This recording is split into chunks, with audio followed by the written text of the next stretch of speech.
Déjà, me trouver au Crabe-Marteau, pour moi, c'est une chance. Chaque fois, c'est un privilège, chaque fois que j'y viens.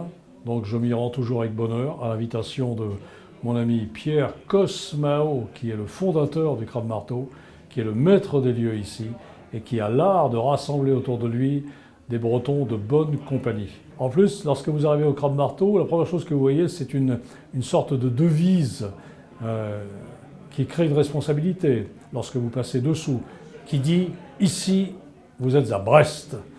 Et lorsqu'on dit qu'on est à Brest, on dit « Vous êtes au bout du monde ». C'est-à-dire, ce bout du monde brestois, ça vous oblige à l'authenticité. Vous ne pouvez pas arriver au Crabe-Marteau sans être vous-même, sans être sincère. On ne triche plus ici. Personne ne triche au Crabe-Marteau. Et personne ne triche en Bretagne.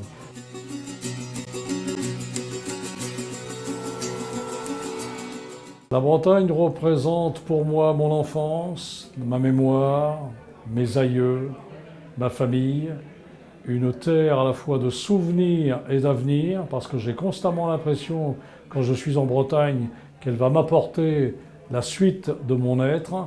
La Bretagne, c'est aussi un réservoir d'énergie incroyable, même lorsque la Bretagne n'est pas en Bretagne.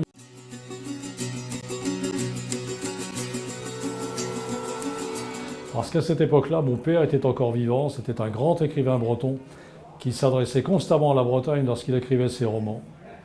Et je n'osais pas, j'avais l'impression, comment dire, de braconner sur ces plates-bandes lorsque j'écrivais sur la Bretagne. Donc j'avais préféré décaler mon inspiration un tout petit peu plus au sud et avec des inspirations bretonnes, écrire sur une autre région. Mais maintenant que mon père n'est plus là, avec tout le respect que je lui dois, avec toute l'adoration que j'ai pour lui, je n'hésite pas à remonter vers la Bretagne, vers chez moi, pour écrire mes livres.